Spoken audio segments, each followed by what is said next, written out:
السلام علیکم ورحمۃ اللہ وبرکاتہ نحمدہ ونصلی علی رسولہ الکریم اما بعد فاعوذ باللہ من الشیطان الرجیم بسم اللہ الرحمن الرحیم رب اشرح لی صدری ویسر لی امری واحلل عقدۃ من لسانی یفقہوا قولی۔ اللہ سبحانہ و تعالیٰ کا رنگ جب زندگی میں آتا ہے تو ایک خاص خصوصیت انسان کے اندر جنم لیتی ہے۔ اس کیفیت کو، اس خصوصیت کو، اس رنگ کو تقویٰ کہتے ہیں۔ اور قرآن حکیم کی ایک آیت تقویٰ کے بارے میں ایسی بات ہمارے سامنے رکھتی ہے، ایسی حقیقت کو کھولتی ہے کہ جی چاہتا ہے تقویٰ والی زندگی اختیار کریں اور تقویٰ کی حقیقت کو سمجھیں اور تقویٰ کو وہ نفع حاصل کریں۔ اور کون ہے جو اپنی زندگی میں نفع نہ چاہتا ہو؟ آیت کی طرف چلتے ہیں۔ رب العزت نے فرمایا وَمَن يَتَّقِ اللَّهَ يَجْعَل لَّهُ مَخْرَجًا، جو کوئی اللہ تعالیٰ کا تقوی اختیار کرتا ہے، اللہ تعالیٰ اس کے لیے مشکلات سے نکلنے کا راستہ بنا دیتا ہے۔ یہ تقوی کیا ہے؟ تقوی کس طرح سے انسان کی زندگی میں رنگ بھر دیتا ہے؟ یہ تقوی بنیادی طور پر فضائل کا منبع ہے۔ اگر ہم یہ دیکھنا چاہیں کسی انسان کی زندگی میں اچھے اوصاف کا بیج کیا ہے، انسان کی زندگی میں جتنی تبدیلیاں آتی ہیں اس میں بنیادی رول تقوی کا ہے۔ ایمان اور تقوی لازم و ملزوم ہے۔ ایمان کا نتیجہ اگر تقوی کے طور پر نکلے تو زندگی میں نمایاں فرق آ جاتا ہے۔ اس اعتبار سے ہمیں دیکھنے کی ضرورت ہے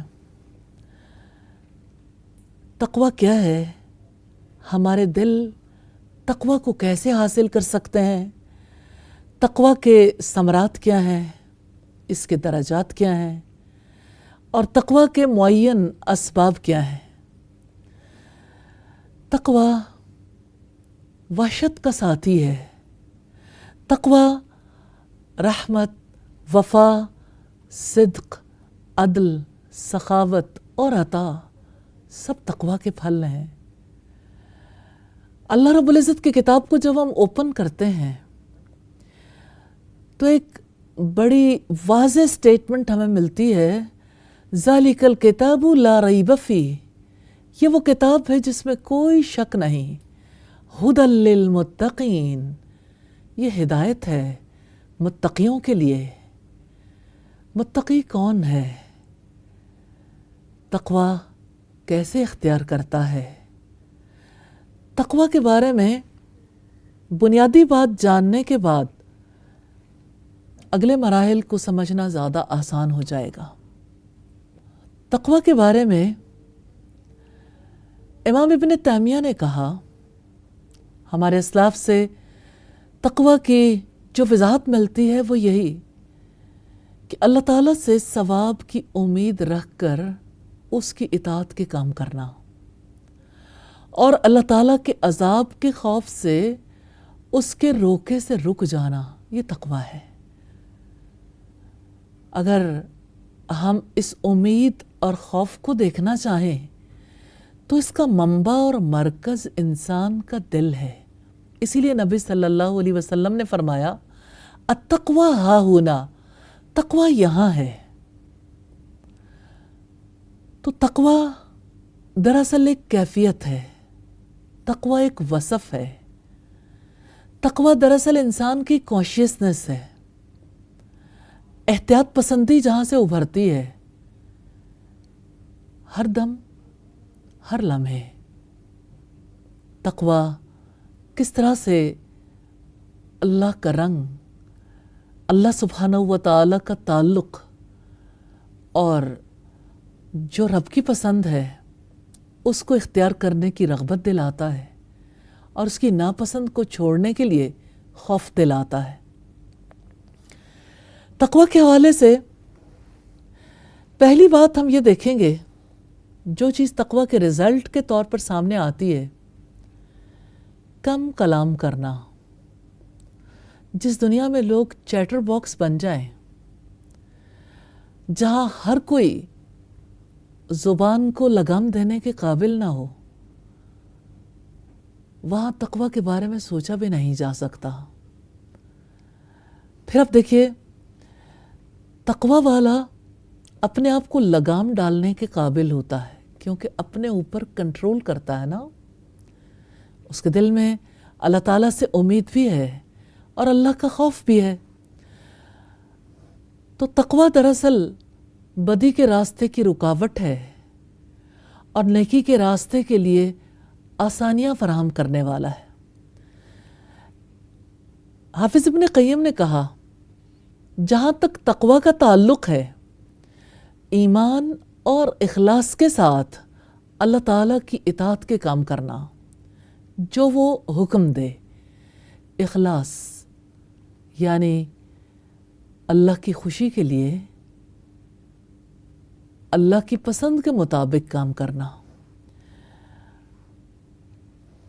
ایسا تب ممکن ہوتا ہے جب اللہ تعالیٰ کی ذات پر یقین، اللہ کی ذات پر ایمان مکمل ہوتا ہے، اس ایمان میں مسلسل اضافہ ہوتا ہے۔ تو اللہ پر ایمان لانے والا جب اس کے وعدوں پر یقین رکھتا ہے، جب اس کے وعیدوں پر یقین کرتا ہے، تو اس کے لیے احکامات پر عمل کرنا اور نواہی سے رکنا ممکن ہو جاتا ہے۔ تو بات یہ ہے کہ تقوی کے لیے وعدوں اور وعیدوں کا علم ہونا، اس پر یقین ہونا اور اس کا دل پر اثر ہونا بہت ضروری ہے۔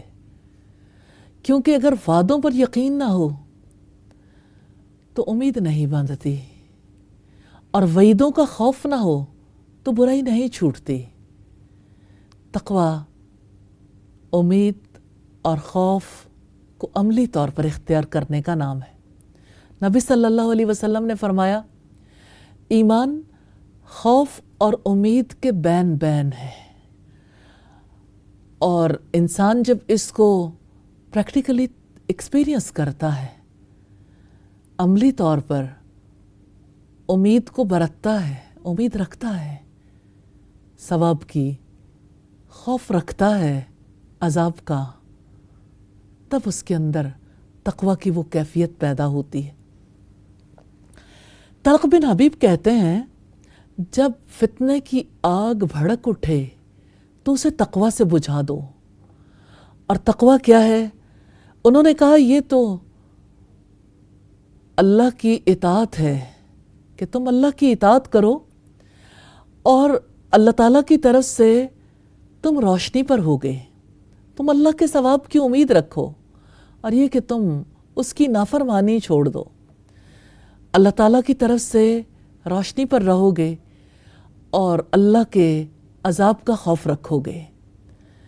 ابن رجب نے کہا، تقوی کی اصل یہ ہے کہ بندہ اپنے اور اس کے درمیان جس سے وہ خوف رکھتا ہے، ڈرتا ہے، اس سے ڈرتے ہوئے کام کرے۔ بہت امپورٹنٹ بات ہے۔ دیکھیں، کسی کام سے رکنے کے لیے جو چیز آمادہ کرنے والی ہے وہ خوف ہے۔ جب اللہ کا خوف نہیں ہوتا تو انسانوں کا خوف اس کی جگہ لے لیتا ہے۔ معاشرے کا خوف، اپنے سے بڑوں کا خوف، اپنی نیک نامی کے ختم ہونے کا خوف، اور جانے کون کون سے خوف۔ تو خوف اللہ تعالیٰ کا چاہیے۔ اللہ کا خوف ہی ہے جس کی وجہ سے انسان اس کے روکے سے رک سکتا ہے۔ اور وعیدوں پر یقین ہو تو رکنا ممکن ہو جاتا ہے۔ حافظ ابن کثیر کہتے ہیں تقوی اطاعت کے کاموں کو کرنے اور منکرات کو ترک کرنے کے لیے جامع اسم ہے۔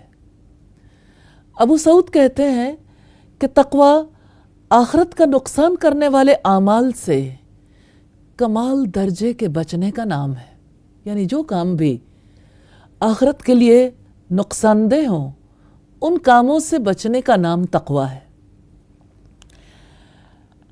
امام قرطبی کہتے ہیں کہ تقوی جلال والے کا خوف، وحی پر عمل، تھوڑے پر قناعت کرنا، رخصت ہونے والے دن کے لیے استعداد پیدا کرنا ہے۔ یہ بات بڑی امپورٹنٹ ہے۔ رخصت ہونے والا دن وہ ہے جب انسان کی موت آتی ہے، تو موت کے لیے تیاری کرنے والا عقل مند ہے، اور متقی عقل مند ہوتا ہے کہ وہ جانے کی تیاری کرتا ہے۔ سیدنا عمر ابن خطاب نے ابی ابن کعب رضی اللہ تعالی عنہ سے تقوی کے بارے میں پوچھا تو انہوں نے پوچھا کیا تم کسی دن ایسے راستے پر چلے ہو جس پر کانٹے ہوں؟ انہوں نے کہا ہاں۔ تو کہا یعنی آپ نے ایسے موقع پر کیا کیا جب کہ آپ خاردار راستے سے گزرے ہوں؟ تو انہوں نے کہا میں نے اپنے کپڑے سمیٹ لیے اور بچ کر چل دیا۔ کہنے لگے ہاں یہی تقوی ہے۔ تقوی کے بارے میں بات چیت ہم جاری رکھیں گے چھوٹی سی بریک کے بعد۔